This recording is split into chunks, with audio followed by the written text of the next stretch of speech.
Get ready, 10 seconds, 5 seconds,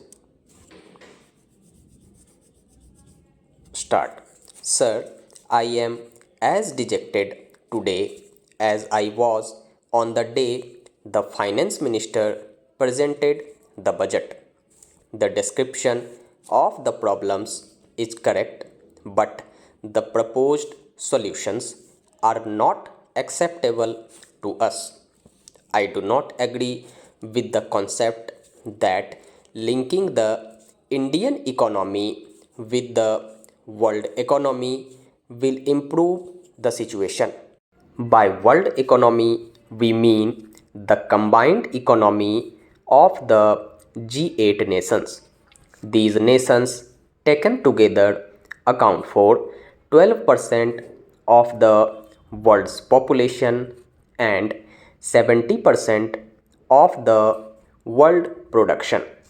How can we compare the economy of poor countries like India with the economies of those nations when the per capita income in India is rupees 40,000 and the per capita income in USA is rupees 5 lakhs, and in the case of G8 it is between rupees 4 lakhs and rupees 5 lakhs.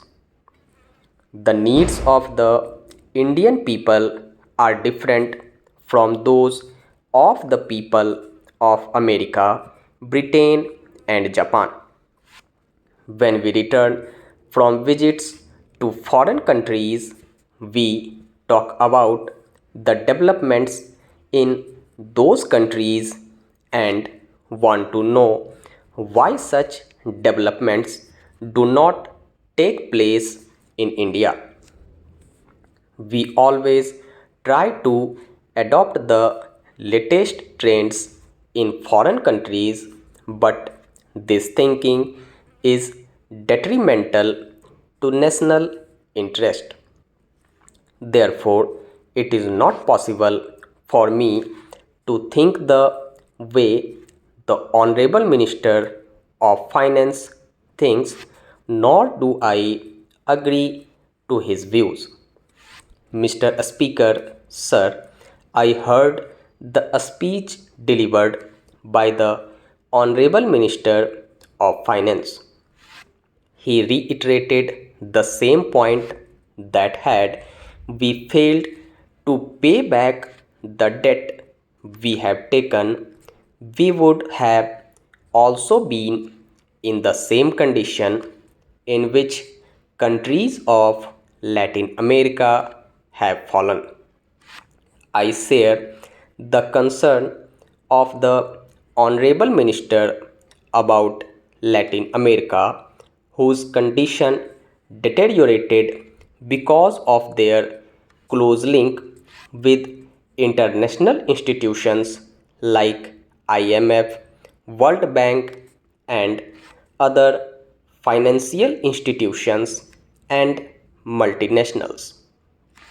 Therefore, Mr. Speaker, sir, I would like to tell the people of the country this stark reality that by getting this finance bill passed, the government is going to take the path which would lead to a dangerous situation and which will not be a different situation from the situation of political slavery of the country passed through for a long time unless corrective measures are taken against the implementation of this bill, especially when the country is in a very bad shape.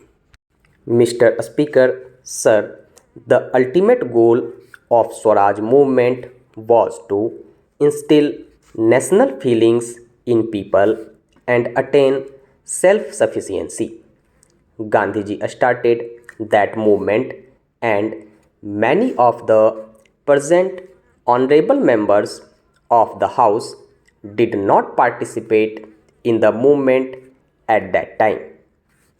I may have been too old to participate in the movement. It might be possible that the students in schools were not taught the lofty ideals of our Swaraj movement in the country, and political leaders also do not bother to understand it. However, it is a fact that if we do not have national feelings and fail to achieve self sufficiency, we would be in great difficulty. I know that the government will be able to get the bill passed in the House, but we cannot associate ourselves with the bill and the policies adopted by the government.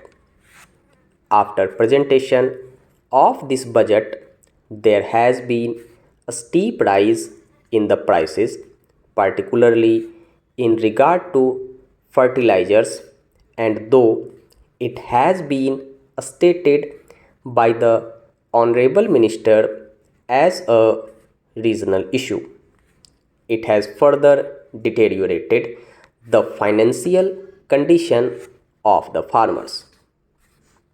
Mr. Speaker, sir, in view of the present situation, I fear the policy adopted by the government and the budget would lead the country towards destruction. The Honorable Minister has not suggested the solution to these three issues the way he should have. When Mir Jafar allowed East India Company to do business in India, he did not visualize the political ramification of it. He thought that it was just a trading company.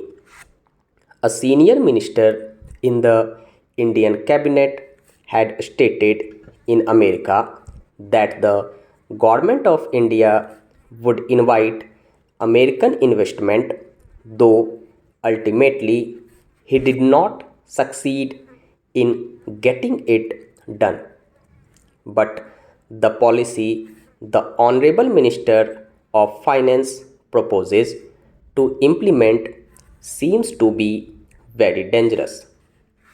I am more disappointed because such a great politician like Sri Advani also praised it. Would it be possible even for such capitalists as Tata and Birla, whom we accuse of imbalancing the Indian economy, to compete with Rockefeller and Ford? It is a sign of danger for our economy and also for the capitalist system. The industrialist who fail to understand the motive of this bill will have to repent and face the consequences afterwards.